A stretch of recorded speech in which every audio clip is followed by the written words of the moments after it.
Hello दोस्तों, क्या हाल है। आज मैं पढ़ाने जा रहा हूँ ज्योग्राफी का फर्स्ट चैप्टर, जो कि है हमारा रिसोर्सेज। बहुत ही छोटा चैप्टर है, बहुत ही सुंदर चैप्टर है। आपको पढ़ने में मज़ा आएगा, मुझे पढ़ाने में मज़ा आने वाला है। तो अगर कोई चैप्टर बड़ा हुआ तो मैं उसे 1 या 2 पार्ट्स में कंप्लीट कर दूंगा। मैं आशा करता हूँ ये चैप्टर एक ही पार्ट में हमारा कंप्लीट हो जाएगा। देखिए, हमको चैप्टर पूरा कंसेप्ट बाय कंसेप्ट पढ़ना है। क्लास 8 का स्टूडेंट हो आप, तो आपको एग्जाम में फुल मार्क्स लाने के लिए पूरा चैप्टर अच्छे से पढ़ना होगा। हर एक कॉन्सेप्ट को हम समझेंगे, हर एक लाइन को समझेंगे, हर एक एग्जाम्पल, हर एक पिक्चर्स भी आते हैं एग्जाम में, हर एक को समझेंगे। बीच बीच में हम क्वेश्चंस भी सॉल्व करते रहेंगे। अलग से मैं वीडियो भी बनाऊंगा जिसमें आपके लिए मैं क्वेश्चन तैयार करवाऊंगा। हर एक question short, very short, long, हर एक क्वेश्चन का आंसर सबको मिल जाएगा।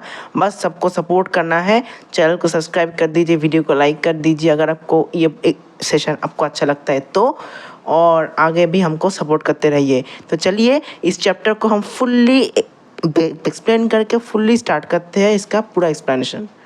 चलिए चैप्टर को हम पूरे अच्छे तरह से समझते हैं। क्या है इसमें, क्या क्या है, रिसोर्स किसे कहते हैं, किसको नहीं कहते हैं, और पूरा पोस्टमार्टम करके आपको मैं क्वेश्चंस रेडी करवाऊंगा। 1 या 2 वीडियो लग सकता है, पर आपको पूरा चैप्टर क्लियर हो जाएगा। आपको और कोई वीडियो देखने की ज़रूरत नहीं होगी। इसको देखने के बाद ही मैंने गारंटी है हर एक कॉन्सेप्ट समझाऊंगा। अगर कोई डाउट हो तो मुझे मेल कर सकते हो, मेल आईडी डिस्क्रिप्शन में दे दूंगा, और मुझको मैसेज भी कर सकते हो, मैं व्हाट्सएप नंबर दे दूंगा। मैं उसको रिप्लाई करने की कोशिश करूंगा, और कमेंट में भी आप पूछ सकते हो अगर आपको कोई डाउट हो तो चलिए स्टार्ट करते हैं।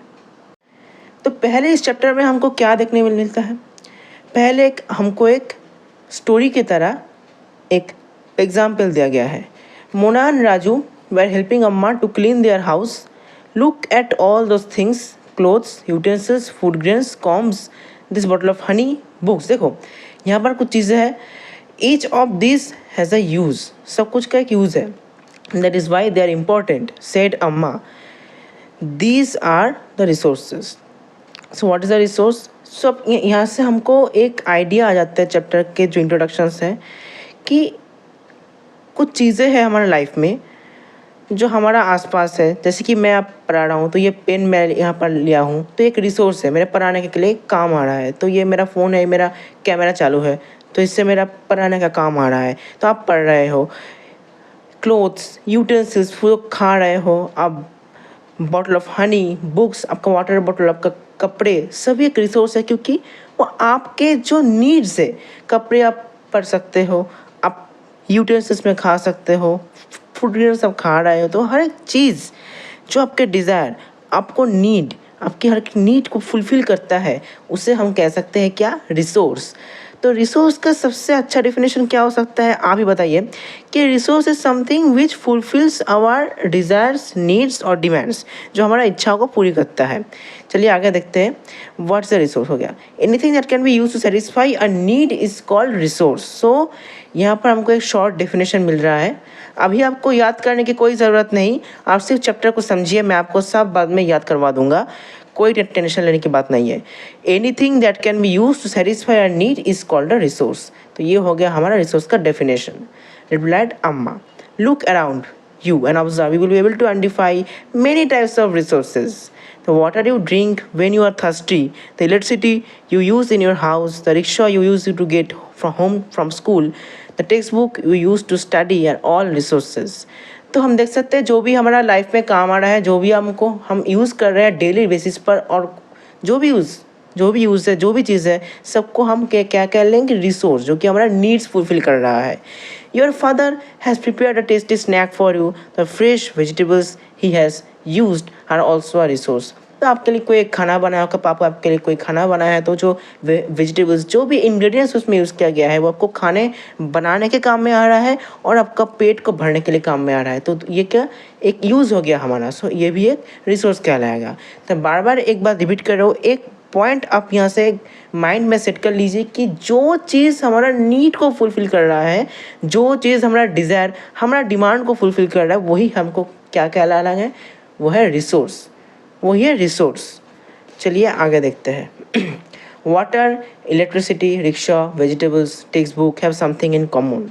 दे all have been used by you, so they have utility. अभी यूटिलिटी एक कीवर्ड है। कीवर्ड क्या होता है, ऐसा एक वर्ड जो आपको डेफिनेशन को जान दे देगा, जो वर्ड एग्जामिनर आपको आपके डेफिनेशन में ढूंढेगा। तो यूटिलिटी क्या मतलब है, जो काम की चीज़ है। तो रिसोर्स यूटिलिटी और usability is what an object और substance are resource. So utility और यूजिबिलिटी ही क्या एक सब्सटेंस को क्या बनाता है, एक रिसोर्स में कन्वर्ट करता है। यूटिलिटी मतलब नीड, प्रयोजन। अगर आपको कोई यूटिलिटी हो, उस चीज़ का कोई यूजेबिलिटी हो, तभी वो एक रिसोर्स कहलाएगा। तो जब हम रिसोर्स के कोई डिफिनेशन पढ़ेंगे, अभी नहीं बाद में जब हमको याद करना होगा, जब क्वेश्चन सॉल्व करेंगे, तभी हम क्लियरली देख सकते हैं कि रिसोर्स के डिफिनेशन में यूटिलिटी वर्ड बार बार आएगा, क्योंकि ये कीवर्ड है, यही डेफिनेशन का मेन है, जो कि है कि जो हमारा काम में आता है। यूटिलिटी जो काम का है, जिसका काम है, जो ज़रूरी है। How does something become a resource, Rajuna wanted to know. तो वो स्टोरी यहाँ पर कंटिन्यू हो रहा है। अम्मा told the children that the things become resource only when they have a value, जब उसका कोई कीमत हो। इट्स यूज और utility gives it a value. वो जो काम में हमारा आ रहा है ना, उसी से उसका वैल्यू होता है। तुम खा रहे हो, को खाने की जिसका अलग वैल्यू है, तुम पढ़ रहे हो तो पढ़ने का बुक किताबों के अलग वैल्यू होता है। सबका एक यूटिलिटी है, सबका एक काम है, सब रिसोर्स है। इट्स यूटिलिटी और यूटिलिटी और use gives it a value. All resources have same value, सिर्फ अम्मा। तो अम्मा ने क्या कहा, सारा रिसोर्स का सेम वैल्यू है। वैल्यू का मतलब क्या होता है, वर्थ, उसका क्या मूल्य है। मूल्य मतलब हमेशा प्राइस नहीं है, आप जो कर रहे हैं, आपके पास जो चीज़ें पड़ी हैं, उसका क्या मूल्य है। Some resources of economic value, some do not. कुछ पैसों से होता है, कुछ नहीं होता है। मतलब क्या, फॉर एग्जाम्पल मेटल्स में have an economic value, a beautiful landscape में नॉट। समझो कोई एक मेटल है, समझो गोल्ड। आप गोल्ड का ईयररिंग्स पहन सकते हो, चूड़ी पहन सकते हो, तो वो उसका एक बहुत बड़ा वैल्यू होता है, गोल्ड का प्राइस हाई होता है। तो वो एक रिसोर्स होता है, आपको डिमांड को, आपको आपका विश, जो आप गोल्ड की चीज़ें यूज़ करना चाहते हो, पहनना चाहते हो, तो वो आपको फुलफिल करा रहा है। और ऑपोजिट साइड में एक ब्यूटीफुल लैंडस्केप, आप कहीं आप शिमला घूमने चले गए, आप नॉर्थ इंडिया गए, आपके पहाड़ में गए, आप बीच में गए, तो वहाँ आपको जो देख रहा हो ना, आपको माइंड में जो शांति मिल रही होती है, कोई बीच पसंद करता है, कोई पहाड़ पसंद करता है, तो उसके लिए वो एक रिसोर्स बन जाता है, क्योंकि काम है। मतलब वो आपका नीड, आपका आपको रिलैक्सेशन दे रहा है, एक आपको फील कर रहा है, तो वो भी रिसोर्स पर कोई वैल्यू नहीं होता, क्योंकि उसको देखने के लिए आपको पैसे नहीं देने होते। आप आंखों से आपको, आप नेचर को देखिए, उससे आपको जो गुड फीलिंग आएगी, तो वो भी आपका एक यूटिलिटी हो गया, आपका एक काम हो गया। पर वो कोई इकोनॉमिक वैल्यू नहीं है, वो फ्री गिफ्ट्स ऑफ नेचर है। Some resources can become economically valuable with time. Your grandmother's home remedies have no commercial value today, but if they are patented and sold by a medical from tomorrow, they could become economically valuable. समझो कोई invention किसी ने किया है, छोटा सा या बड़ा होगा, तो उसका तभी कोई वैल्यू नहीं होगा जब वो कोई कंपनी ग्रांड करके वो बेचेगा, देगा उसका फ़ायदा हो रहा है, तभी उसका वैल्यू होगा। फॉर एग्जाम्पल यहाँ पर एक अच्छा एग्जाम्पल दिया गया कि ग्रैंड मदर का चूरन होता था ना, चूरन, जो आपको कोई अगर बीमारी हो गई तो उसका चूरन बांट के खिलाना, वो सब चीज़ें, तो वो तो एक ट्रेडिशनल चीज़ हो गया। अगर उसी मेथड को कोई मेडिकल फॉर्म एडॉप्ट करके कोई लार्जर प्रॉब्लम को सॉल्व करने की कोशिश करे, तो वही क्या बन जाएगा, इकोनॉमिकली वैल्यूएबल रिसोर्स, जो कि इतना देर तक नहीं था, ट्रेडिशनल था वो। यहाँ पर एक ग्लॉसरी आता है, मतलब इस पेज में जो हम एक नया वर्ड सीखे हैं वो है पेटेंटेड। पेटेंटेड मतलब क्या होता है, देखिए ये ग्लॉसरी सिर्फ देखने के लिए, आपको एनसीईआरटी बुक में हर एक कोना अच्छे से पढ़ना होगा। ये बात मैं आपको साफ साफ कह रहा हूँ, हर एक कोना पढ़ना होगा। ये भी देख लेते हैं, कुछ नहीं है, बहुत ईजी है। It means the exclusive right over any idea और इन्फॉर्मेशन। मतलब आप कुछ बना रहे हो, आप कुछ इन्वेंट कर रहे हो, तो उस पर आपका जो हक होता है, मतलब वो आपके डिज़ायर और विश से बिना किसी को सप्लाई नहीं हो सकता, कहीं पे कोई बेच नहीं सकता, आपके मर्जी से चलेगा। अगर आप किसी कंपनी को बेच दिएंगे तो वो अलग चीज़ है। आपने सोचो, आपने एक स्टोरी लिखी है, तो आपका स्टोरी कोई और उनकी मर्जी से बेचेगा, कोई खरीदेगा, कोई सप्लाई करेगा, वो कोई नहीं कर सकता जब तक आपके पास पेटेंट है। अगर पेटेंट किसी और को दे देंगे तो वो उसको कुछ भी कर सकता है। आपने एक स्टोरी लिखा तो आपको पेटेंट के लिए अप्लाई करना होगा, तो वहाँ पर आपको पेटेंट मिल जाएगा। मतलब एक अपना चीज़ जिसके ऊपर हमारा पूरा हक होता है, हम उसको कंट्रोल कर सकते हैं, किसको देना है नहीं है, रख सकते हैं कि किसी और कंपनी को पेटेंट बेच सकते हैं। पेटेंट मतलब एक राइट कि ये मेरा चीज़ है, मैं कंट्रोल करूँगा कि कैसे क्या चलेगा इसका। चलिए बढ़ते हैं नेक्स्ट पेज पर। तो यहाँ लिखा है time and technology are two important factors. जो कि है टाइम और टेक्नोलॉजी दोनों बहुत इंपॉर्टेंट फैक्टर है that can change substances into resource. देखो यहाँ पर दो पॉइंट्स है, टाइम है और टेक्नोलॉजी है। क्या है टाइम मतलब क्या, सपोज रिसोर्सेज हमको मिलते हैं जो आज का नेचुरल रिसोर्स होता है वो टाइम के बाद ही बना हुआ है। सॉइल देखिए मिलियंस ऑफ ईयर्स लगे बनने में, पेट्रोल कोल जो पास्ट में जो एनिमल्स फॉसिल हुए थे, जो ज़मीन में धंसे थे, उनसे बनी हुई है ये चीज़ टाइम। तब कोई रिसोर्स नहीं था वो जो जिसमें वो लोग कन्वर्ट हो गए पेट्रोल से। हम क्या नहीं करते आज, जो भी रिसोर्स आपको मिलता है जो भी है, जैसे वो टाइम से वो ऐसा चीज़ बना है जिसको आप बहुत यूज़फुल काम में लगा सकते हैं, वो टाइम की वजह से वो बना है एक रिसोर्स। टेक्नोलॉजी, अब एक चीज़ पड़ी है तो उसको टेक्नोलॉजी की मदद से आपने एक ऐसा चीज़ क्रिएट किया जो कि बहुत अच्छा रिसोर्स बन गया, ज़्यादा से ज़्यादा नीड को वो फुलफिल कर रहा है। तो तब टेक्नोलॉजी भी एक time and technology both are important factors to change the substances from resource. समझो हमारा पेट्रोल तो फॉर्म हो गया पर पेट्रोल को निकालने का जो टेक्नोलॉजी है वो हमारे पास नहीं है, तो उस पेट्रोल का क्या वैल्यू। तो उसको निकालने का जो टेक्निक है, पेट्रोल से कितना चीज़ें निकलती है वो जो हम किए है, तो टेक्नोलॉजी की वजह से पेट्रोल एक रिसोर्स में बदलाव हुआ है। तो रिसोर्स पेट्रोल कैसा बना है, टेक्नोलॉजी की वजह से। हम टेक्नोलॉजी से उसको यूज़ कर सकते हैं। तो इसीलिए time and technology are both very important factors that can change substances into resources. Both are related to the needs of people. सब पीपल के डिज़ायर से है। People themselves are most important resource. देखिए आप भी एक रिसोर्स बन गए। आप क्या ही बात बोला। हाँ मैं पढ़ा रहा हूँ आपको, आप पढ़ रहे हो, आप क्लास 8 के बच्चे हो, आप एग्ज़ाम दोगे, आप कुछ करोगे तो आप एक बहुत वैल्यूएबल रिसोर्स बन गए, ह्यूमन रिसोर्स हो। आप किसी का प्रॉब्लम को सॉल्व करने वाले हो, आप सोसाइटी का भलाई करने वाले हो, आप एक अच्छा इंसान बनने वाले हो, आप देश के इकोनॉमी में कंट्रीब्यूट करने वाले हो, तो आप एक इम्पॉर्टेंट रिसोर्स क्यों नहीं बनोगे। आप बहुत वैल्यूएबल हो। इट इज़ देयर आइडियाज़, आपका आइडिया है, आपका नॉलेज, आपका इन्वेंशन, आपका discovery that led to the creation of more resources. क्योंकि आप ही ने बनाया है ना, इंसान नहीं बनाया कि पेट्रोल को कैसे निकाला जा सकता है। आज जो हम चारे पास से देख रहे हैं वो इंसान का ही बनाया हुआ चीज़ है। तो इंसान देखो बहुत बड़ा रिसोर्स हो गया, इंसान के बिना तो कुछ नहीं होता। तो बहुत बड़ा रिसोर्स। ईच डिस्कवरी और invention leads to many others. एक चीज़ दूसरी चीज़ को दूसरी चीज़ तक ले जाता है, जो कि है समझो कंप्यूटर पकड़ लेते हैं। चार्ल्स बेबेज ने उनको कहते हैं फादर ऑफ द कंप्यूटर। तो उनके बाद कंप्यूटर को इम्प्रूव होते आज जो हम देख रहे हैं कि पूरा दुनिया कंप्यूटर के ऊपर चल रहा है। तो इसी वजह से एक चीज़ से बहुत चीज़ बन जाता है, आगे जाके एक ऐसा चीज़ बनता है कि बहुत ही अच्छे नीड को वो फुलफिल कर पा रहा है। तो बहुत अच्छा रिसोर्स उनके पीछे कौन होता है, human. So human are also resource. So time technology two factors which can change the substance resource and human themselves are a very important resource. The discovery of fire, एक एग्जाम्पल दिया गया, discovery of fire led to the practice of cooking. अब earliest example पकड़ लीजिए, early humans के time में जो fire आया था, एक आदमी ने 2 पत्थर घिस दिया था, आग जल गई थी। वाह वाह वाह क्या बात हो गया, आग जल गई। And practice of cooking and other process by the invention of the wheel. एक चक्का घुमाने वाला चीज़ था, उससे आज गाड़ी चल रहा है, आज बड़े बड़े ट्रक्स चल रहे हैं उसके ऊपर। तो एक पॉसिबिलिटी जब इनिशिएट हुआ अर्ली टाइम में, उसे आज डेवलप करते करते आज हम जो देख रहे हैं इतना नया टेक्नोलॉजी, नया दुनिया वो हम देख रहे हैं उसी की वजह से है।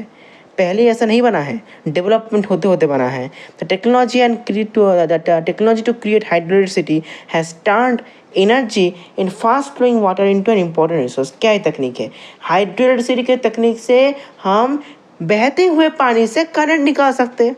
तो हमारा जो करंट का लोड है वो भी कम हो जाएगा। हम नेचुरल रिसोर्स से करंट निकाल रहा है, तो हमारा जो पेट्रोल से करंट आता है उसका यूज़ भी कम हो जाएगा और पेट्रोल भी बच जाएगा, हमारा रिसोर्स का सेविंग भी होगा।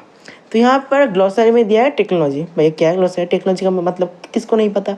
It is the application of latest knowledge and skill in doing और मेकिंग थिंग्स। मतलब आपका नॉलेज, आपका स्किल, आप ये जो पढ़ रहे हो, आपका नॉलेज, आप जो करेंगे आगे जाके वो चीज़ को इस्तेमाल करके आप कुछ भी तैयार करेंगे, कुछ भी प्रोड्यूस करेंगे, किसी को हेल्प करेंगे, जो भी आपका आउटपुट होगा उसे हम क्या कह लेंगे? टेक्नोलॉजी की वजह से आपने किया, आप एक रिसोर्स बन गए। So technology is the application of latest knowledge and skills to build a new thing. Smartphone देखिए, लैपटॉप्स देखिए, ये सब तो नॉलेज आइडिया के वजह से बने हैं। कोई ऐसे नहीं बना दिया, बहुत ही रिसर्च करके ये चीज़ें बनी हैं। हर एक प्रोसेसर इनके अंदर बहुत ही स्किल लगते हैं और बहुत ही नॉलेज की बात है ये सब।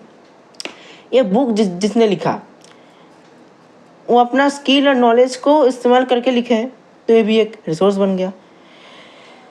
चलिए अब आते हैं मेन चीज़ पर, जो कि है टाइप्स। आपने पहले भी छोटे क्लास में ये सब चीज़ पढ़े होंगे, पर मैं फिर भी इसको पूरी बेसिक से रिपीट कर रहा हूँ। नेचुरल रिसोर्स होता है, ह्यूमन मेड रिसोर्स होता है और ह्यूमन रिसोर्स होता है। देखिए नेचुरल रिसोर्स क्या होता है? जो free gifts of nature, coal, petroleum, natural gas, जो भी आप यहाँ पर देख रहे हैं, जो आप खुदाई करके जो मिलता है, जो नेचुरली रिसोर्स दिया गया, जो वुड है, टिम्बर है, जो पेड़ है, पौधे, जंगल में जो जो फल मिलता है, जो जो आप खाते हैं, जो नेचर से मिलता है, सभी नेचुरल रिसोर्स है, फ्री गिफ्ट्स ऑफ नेचर हमको दिया गया है। ह्यूमन मेड रिसोर्सेज, जो नेचर के चीज़ को इस्तेमाल करके ह्यूमन क्रिएट करता है, उसको क्या कहते हैं? Human made resources. और ह्यूमन रिसोर्स तो आप हो भाई, आपने क्रिएट किया, तो आपका कोई बड़ा नहीं, आप भी एक रिसोर्स हो, ह्यूमन रिसोर्स, जो कि हमने पहले ही पढ़ा। चलो इसको हम डिटेल में पढ़ते हैं। और natural resource, resources that are drawn from the nature and used without much modification are called natural resources। Basic देखिए, आप खाने में क्या खाते हैं? सब्जी खाते हैं। सब्जी क्या है? पेड़ पौधों से आता है, कोई प्रोसेसिंग के बिना। तो हल्का सा हमको यहाँ पर आइडिया लग गया हो कि नेचुरल रिसोर्स क्या होता है। जो ज़्यादा ह्यूमन डेवलपमेंट मॉडिफिकेशन के बगैर जो हम चीज़ नेचर की यूज़ करते हैं, उसे हम नेचुरल रिसोर्स कहते हैं। देखिए ऊँट की बात करें तो वुडन जो चेयर होता है ना, वो क्या हो जाता है? हमारा ह्यूमन मेड, क्योंकि ऊँट को प्रोसेस करके वो ह्यूमन ने बनाया है, इसीलिए ह्यूमन मेड। और पर जो लकड़ी होता है, सिंपल लकड़ी आपको जो पेड़ से मिलता है, आप फाड़ को टूट के आप हाथ में लेते हो, तो वो हो जाता है आपका एक नेचुरल रिसोर्स। उसमें कोई मॉडिफिकेशन नहीं होता, डायरेक्ट आप नेचर से पा रहे हो। फल खा रहे हो आप, फ्रूट्स, बहुत अच्छा एग्जांपल, डायरेक्ट पेड़ से आ रहा है भाई, तो वो भी है। फ्रूट जूस खा रहा है वो ह्यूमन मेड है, वो प्रोसेस करके बना गया है। समझिए बात को, नेचुरल जो है वो प्रोसेस नहीं है, नेचुरल चीज़ है, और ह्यूमन मेड उसको प्रोसेस करके जो बना गया है। So resources that are drawn from nature and use without much modification are called natural resources. The air we breathe, the water in our rivers and lakes, the soils, the minerals, all are natural. सभी क्या है? तो हमारा natural resources. देखिए बहते हुए पानी है, मिनरल्स है, सभी नेचुरल रिसोर्सेज है ना, कोई हम प्रोसेस नहीं किए, नेचर ने फॉर्म किया है। मिनरल्स, सॉइल्स, लेक्स सभी पहले से है, हमने कुछ नहीं किया। Many of this resources are free gifts of nature and can be use directly. यहाँ पर ह्यूमन इंटरफेरेंस कम है, सभी फ्री गिफ्ट्स ऑफ नेचर है। In some cases tools and technology may be needed to use a natural resource in the best possible way. देखो सब natural resource को हम ऐसे ही नहीं यूज़ कर सकते, कोई चीज़, टूल्स, टेक्नोलॉजी लगता है। ऐसे वुड हम ऐसे ही लकड़ी का क्या करें? प्रोसेसिंग से, टेक्नोलॉजी से, तकनीक से जब उसको दरवाज़ा, चेयर, फर्नीचर्स में कन्वर्ट किया जाएगा, तभी हम इसको यूज़ कर सकते हैं। ऐसे आप समझ लीजिए, नेचुरल इसको भी कभी कभी बेस्ट पॉसिबल में वे में यूज़ करने के लिए उसको प्रोसेस करना होता है। Natural resources can be broadly categorised into renewable and non renewable resources. तो ये तो आप बच्चों का कंसेप्ट हो गया, पहले ही पढ़ चुके हो। Renewable resources are those which get renewed or replenished quickly. Some of these are unlimited and are not affected by human activities such as solar and wind energy. देखो रिन्यूएबल रिसोर्सेज वही resources होते हैं जो कि हम renew कर सकते हैं, जो कभी ख़त्म ही नहीं होगा। सम रिसोर्सेज आर अनलिमिटेड, लाइक देखो सूरज कभी ख़त्म नहीं होने वाला, हवा कभी ख़त्म नहीं होने वाला। ऐसे ही हम सूरज से सोलर एनर्जी निकाल देंगे, हवा से विंड एनर्जी निकाल देंगे। तो यही है हमारा रिन्यूएबल रिसोर्सेज, जो कि कभी ख़त्म नहीं होने वाला, नेचुरल गिफ्ट से मिलता है। Yet careless use of certain renewable resources like water, soil and forest can affect the stock. देखो पानी बहुत है, सॉयल बहुत है, फॉरेस्ट भी बहुत है, पर इन तीनों को अगर हम कुछ ज़्यादा ही केयरलेसली यूज़ करेंगे जो कि आज का दिनों में हो रहा है तो उसका स्केर्सिटी दिखा जा सकता है। पानी तो हर तरफ है, पर आपको याद है पीने वाला पानी का मात्रा कितना होता है? फ्रेश वाटर 1 to 2% जो सिर्फ ह्यूमन का कंज्यूम कर सकते हैं। तो अगर हम उसको ज़्यादा यूज़ करेंगे, वेस्ट करेंगे तो उसका स्केर्सिटी हो जाएगा। सॉयल डिफोरेस्टेशन करके, केमिकल्स डाल के सॉयल को हम बर्बाद कर रहे हैं। तो सॉयल तो है ना भाई, पर वो प्लांट के उगने के लायक रहेंगे या नहीं रहेंगे वो बात है, और वो प्रोडक्टिव रहेगा कि नहीं रहेगा वो बात है। फॉरेस्ट भी है, फॉरेस्ट काट काट के हम पूरा खेत उजाड़ दे रहे हैं, बिल्डिंग बना रहे हैं, फैक्ट्री बना रहे हैं, तो इसका क्या होगा? फॉरेस्ट एक दिन नहीं रहेगा। है तो प्लेंटी में, पर सोलर और विंड की तरह नहीं। अगर हम कुछ ज़्यादा ही यूज़ करेंगे क्या होगा? वो ख़त्म हो जाएगा। Water seems to be an unlimited renewable resource, but shortage and drying up of water resource is a major problem in many parts of the world. पानी हर एक तरफ है, पर एक्सेसिव धूप की वजह से पानी सूख जाना, अगर अब ग्लोबल वार्मिंग को पकड़ के चले, वही एक रीज़न होगा पानी का सूखने के लिए। हीट प्रोन एरियाज में तो वो एक प्रॉब्लम हो जाता है। अब आ जाते हैं नॉन रिन्यूएबल रिसोर्स में। ये वही रिसोर्स होता है भाई which have a limited stock. पूरा उल्टा। आपको तो याद होगा कि रिसोर्सेज रिन्यूएबल जो है उसका लिमिटेड स्टॉक होता है, पर वाटर, सॉयल, फॉरेस्ट का भी एक रिन्यूएबल होता है, क्योंकि उसको अनलिमिटेड स्टॉक हम नहीं कर सकते। बहुत स्टॉक है, पर अगर कुछ ज़्यादा ही बेरहमी से हम इसको इस्तेमाल करेंगे तो ख़त्म हो सकता है। और नॉन रिन्यूएबल जो है वो लिमिटेड में है और once the stocks are exhausted it may take thousands of years to renew. सालों लग जाएंगे भाई। Since this period is much more than human life spans, so हम क्या कर सकते हैं यहाँ पे? Such resources are considered non renewable. So क्या कह रहे हैं यहाँ पर? देखिए एक बार नज़र मार लेते हैं। Non renewable resource are those which have a limited stock. एक बार ख़त्म हो जाए तो और बन नहीं सकता। देखो पेट्रोल, डीजल, जो भी हम इस टाइप के प्रोडक्ट्स को यूज़ करते हैं, हज़ारों साल, मिलियंस ऑफ ईयर्स लगे हैं सॉइल के नीचे इनको बनने में। तो अगर आप आज ख़त्म कर देंगे तो ये बनने तक तो पृथ्वी ख़त्म हो जाएगा भाई, नहीं रहेगा। तो इसीलिए नॉन रिन्यूएबल इसको प्रॉपरली कॉशियसली यूज़ करना होता है भाई।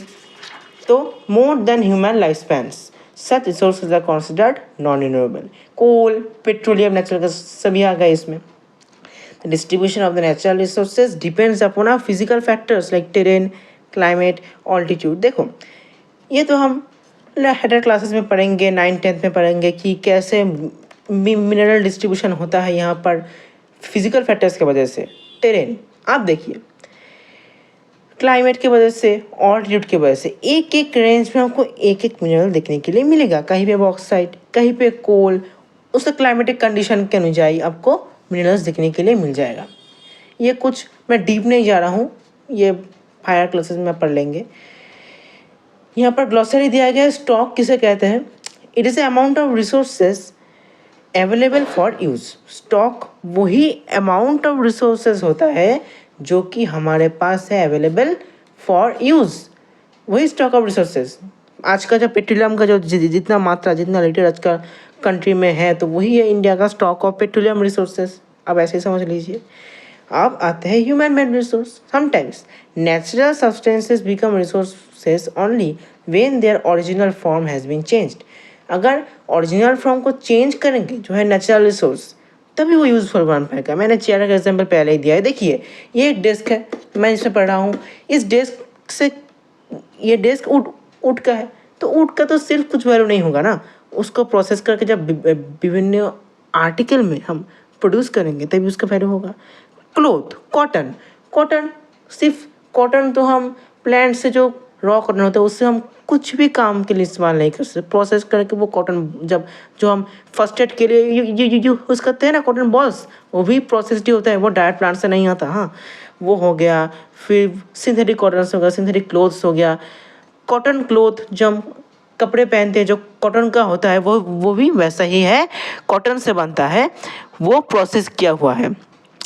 So people use natural resources to make buildings, bridges, roads, machinery, vehicles, which are known as human made resources. पता ही है. Technology is also a human made resource. So technology human का द्वारा बनाया गया चीज़ है, तो वो एक human resource हो गया. So people like us use natural resources to make human made resource, said Mona, nodding in understanding. वो story चल रहा है. So people like us use natural resources to make human made resources. अब आता है हमारा ह्यूमन रिसोर्स. देखिए chapter इतना देर तक हो गया. कोई डाउट है, कोई डाउट आपको होगा तो आप कमेंट में पूछिए, मैं आपको जवाब देने का कोशिश करूंगा. मैं आपको नंबर दे दूंगा, मेल आईडी दे दूंगा, कहीं भी पूछ लीजिए, मैं जवाब देने की कोशिश करूंगा, पूरा कोशिश करूंगा. आपको कोई डाउट नहीं रहना चाहिए, चैप्टर के ऊपर कोई डाउट नहीं रहना चाहिए, पूरा क्लियर होना चाहिए सब कुछ. बस यही मेरा एम है. चलिए, human resource. People can make the best use of nature to create more resources when they have the knowledge, skill and knowledge skill होगा और क्या होगा हमारा टेक्नोलॉजी टू डू सो. तो ह्यूमन नेचर को कैसे यूज कर सकते हैं? ऐसे उठा लेंगे क्या कॉटन? ऐसे उठा लेंगे वुड करके काट के बना देंगे चेयर? नहीं. ह्यूमन टेक्नोलॉजी को यूज़ करेंगे, फैक्ट्री में जाएंगे, वो चीज़ प्रोसेस होएगा, फिर बनेगा वो रिसोर्स, फिर बनेगा resource. People are human resource. So ये कॉल कर रहा है, एक साइकिल को समझिए. नेचुरल रिसोर्सेस सब आप अच्छे से रॉ तरीके से यूज़ नहीं कर सकते हैं, उसको फिर आपको कन्वर्ट करना होगा ह्यूमन की वजह से. वो क्या कन्वर्ट हो रहा है? Human made resources. कौन कन्वर्ट कर रहा है? ह्यूमन. क्या बन रहा है? Human resources. समझ गए ना आप? Education and health help in making people आप वैल्यूएबल रिसोर्स. हमारे पास शिक्षा है, हमारे पास हेल्थ है. जो बीमार है वो काम नहीं कर सकता, जिसके पास शिक्षा है वो कुछ डेवलप नहीं कर सकता. तो इसीलिए कहता हूँ एजुकेशन एंड हेल्थ पे हमेशा ध्यान रखिए. Is help in making people a valuable resource. Improving the quality of people's skills so that they are able to create more resources is known as human resource development. तो एक अलग से field है, इसके ऊपर हायर स्टडीज भी होता है. ह्यूमन रिसोर्स डेवलप करने के लिए क्या क्या स्किल्स चाहिए? आप पढ़ रहे हैं, आपका स्किल डेवलप हो रहा है. आप पढ़ेंगे, आगे जाएंगे, कुछ बड़ा बनेंगे, तब का स्किल डेवलप होगा. अब कंजर्विंग रिसोर्सेज, कंजर्वेशन में आगे देखिए, नेचुरल रिसोर्सेज पढ़ा, ह्यूमन मेड पढ़ा. ह्यूमन रिसोर्स किसे कहते हैं? याद कीजिए, रिमाइंड कीजिए, जिसका एबिलिटी होता है, जो हमारा नीड्स डिमांड फुलफिल करते हैं, उसे कहते हैं रिसोर्स. अब आखिरी में सब तो पढ़ लिए भाई, अब इसको बचा के तो रखना है. अगर ज़्यादा यूज़ करेंगे तो 2 साल बाद हमारा नीड कौन फुलफिल करने वाला है भाई? तो कंजर्विंग रिसोर्सेज, वही स्टोरी आ गया भाई. Mona had a nightmare. She dreamed that all the water on the earth had dried up and all the trees cut down. She was no shade and there was no shade and nothing to eat or drink. एक सपना देख लिया जब कुछ भी नहीं बचा, सब खत्म कर दिया. पेड़ नहीं है, पौधे नहीं है, खाना नहीं है, पानी नहीं है, कुछ नहीं है. People were suffering, roaming around, desperately looking for food and shelter. सोचिए, इस सिचुएशन को सोचिए, इसको सोच किए, क्योंकि यही आपको रिसोर्स को कंजर्व करने के काम आएंगे. हर एक को रिसोर्स कंजर्व करना चाहिए, पानी से लेकर पेट्रोल तक सब कंजर्व करना चाहिए. She told her mother about the dream. Amma, can really happen? Can this really happen? अम्मा ने बोला हाँ, हो सकता है भाई. बेटा, if we are not careful, बेटा अगर हम रिसोर्स को लेकर केयरफुल नहीं बनेंगे भाई तो हो सकता है, तो तब भी हो सकता है सब खत्म हो जाएगा एक दिन, और रिसोर्स की भी नाम कुछ नहीं है, रिसोर्स में कुछ नहीं है. तो रिसोर्स कंजर्वेशन में एक अनोखा टॉपिक आता है कि सस्टेनेबल डेवलपमेंट. ये टर्म जान लीजिए, हर एक लाइफ फेस में हर एक टाइम ये वर्ड आपके पास आएगा, sustainable development. Using resources carefully and giving them the time to get renewed is called resource conservation. दोनों कॉन्सेप्ट में कंफ्यूज मत भी, मैं क्लियर करके जा रहा हूँ आज, और कंफ्यूज नहीं होंगे कभी भी कहीं भी. Using resources carefully and giving them time to get renewed is called resource conservation. मतलब ऐसे ही रिसोर्स को यूज़ करना ताकि वो यूज़ भी हो और रिन्यू भी हो. Balancing the need to use resources and also conserve them for the future is called sustainable development. इससे रिलेटेड टर्म है, मिक्स मत करिएगा. केयरफुल यूजेस रिसोर्सेज ताकि वो फिर से रिन्यू हो पाए, वो रिसोर्स कंजर्वेशन है। और रिसोर्सेज को बैलेंस वे में यूज़ किया गया ताकि वो अगले जनरेशन के पास अवेलेबल हो, तो वो क्या है, सस्टेनेबल डेवलपमेंट। इसका डेफिनेशन आपको पूरा रटना है। Carefully using the resources so that besides meeting the requirements of the present also takes care of the future generation. Future generation इस डेफिनेशन का जान है, कीवर्ड है। सस्टेनेबल डेवलपमेंट में फ्यूचर जनरेशन की बात आएगा, रिसोर्स कंजर्वेशन में सिर्फ रिन्यूअल का बात ही आएगा। समझ गए कॉन्सेप्ट? जो रिसोर्स हम यूज़ कर रहे हैं केयरफुल यूज़ करने के लिए सिर्फ उसको रिसोर्स कंजर्वेशन कहते हैं, और बैलेंस करके चलना रिसोर्स के यूज़ को ताकि वो अगले जनरेशन को भी मिल पाए, उसके अगले जनरेशन को भी मिल पाए, हर किसी को मिल पाए, वो क्या कहता है भाई, सस्टेनेबल डेवलपमेंट कहता है। There are many ways of conserving resources. हर एक को कंट्रीब्यूट करना चाहिए, क्या, कंजम्पशन, रिसाइकलिंग, रीयूज करना चाहिए, रिड्यूस कंजम्पशन, पानी को रिसाइकलिंग करो, चीज़ें को रीयूज़ करो, रेन वाटर हार्वेस्टिंग करो। रेन वाटर हार्वेस्टिंग मतलब क्या होता है, रेन को इकट्ठे करने के बाद उसको विभिन्न काम में यूज़ करना, इसीलिए वाटर सेव हो जाता है। अब फिर से वो कहानी, that evening children and their friends made packets and shopping bags out of old newspapers. Old newspaper जो ना फेंक के उससे पैकेट्स बनाया, शॉपिंग बैग्स बनाया डिस्कार्डेड क्लॉथ से। ऐसे ही कुछ काम करने लगा और कहने लगा, मैं बहुत केयरफुल हो चुका हूँ भाई कि मैं और कुछ नहीं करूँगा। एक दिन ऐसे आएगा कि जब कुछ नहीं रहेगा, उसमें मैं बहुत डर गया, कुछ नहीं करूँगा। I will see that electricity is not wasted in my house. सभी अपने बयान दे रहे हैं कि मैं ये देखूँगा वो देखूँगा।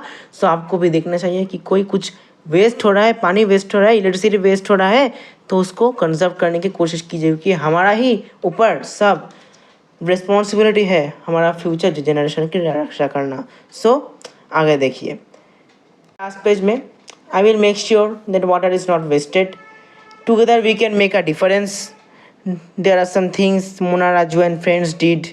क्या किया, the future of our planet and its people is linked with our ability to maintain and preserve the life support system. देखिए हमारे ऊपर निर्भर करते हैं बार बार कर रहा हूँ कि आगे कैसे रहेगा आपका नेक्स्ट जनरेशन, कैसे रिसोर्स को मिलेगा, क्या अपॉर्चुनिटीज उसको अवेलेबल रहेगी, वो आपका दायित्व बन जाता है। आपको आपके अगले जो आपका जनरेशन है उसके ऊपर।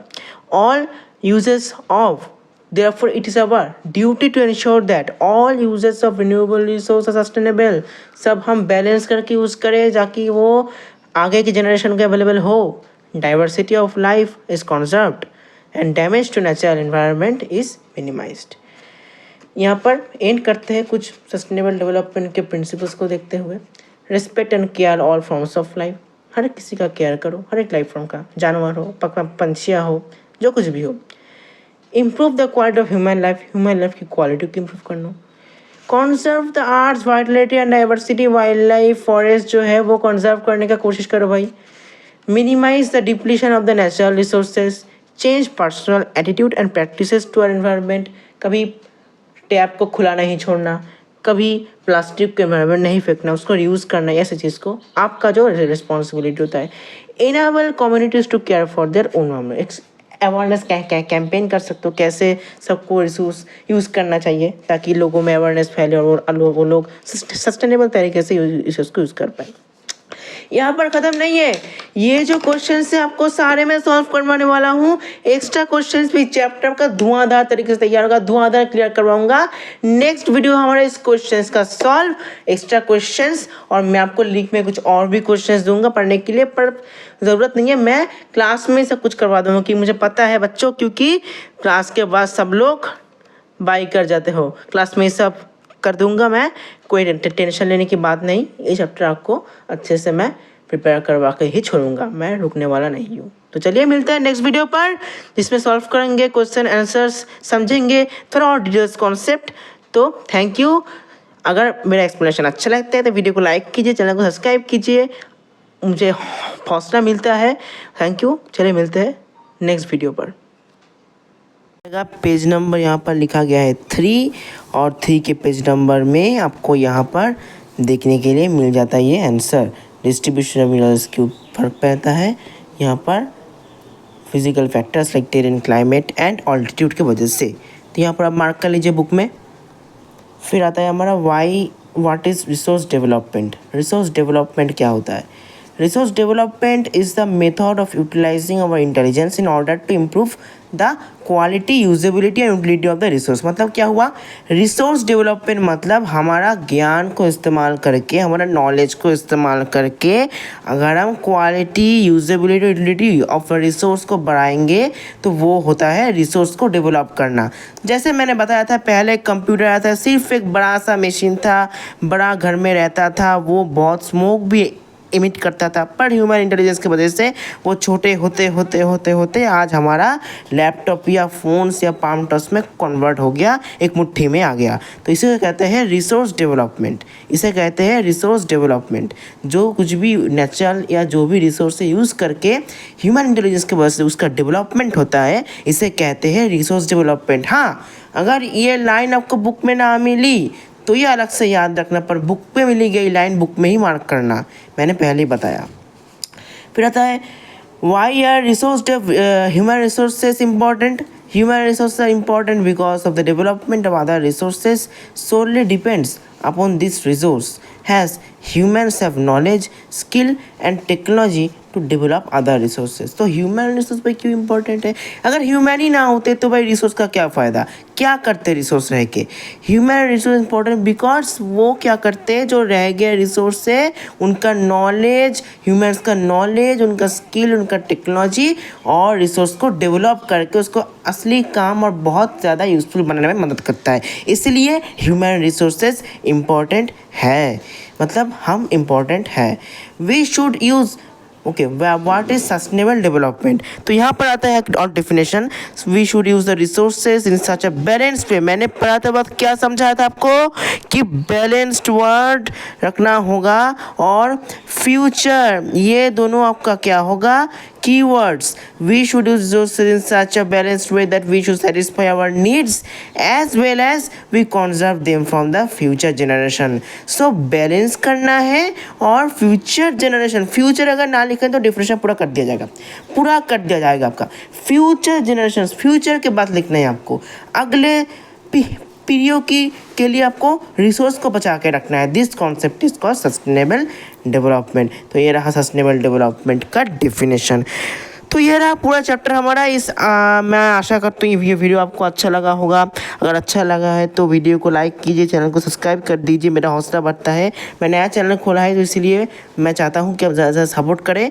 मैं आपको हर क्वेरी का आंसर करने का कोशिश करूँगा। मैं डिस्क्रिप्शन में मेरा व्हाट्सएप नंबर दूँगा, ईमेल आईडी दूँगा, जहाँ आप क्वेश्चन पूछ सकते हैं। अगर किसी पे प्रॉब्लम है तो बताइएगा, मैं आपको फिर से दूसरी वीडियो और रिप्लाई में मैं आपको पूरा का पूरा क्लियर करवा दूँगा, मेरा वादा है। तो चलिए मिलते हैं नेक्स्ट वीडियो पर। शुक्रिया।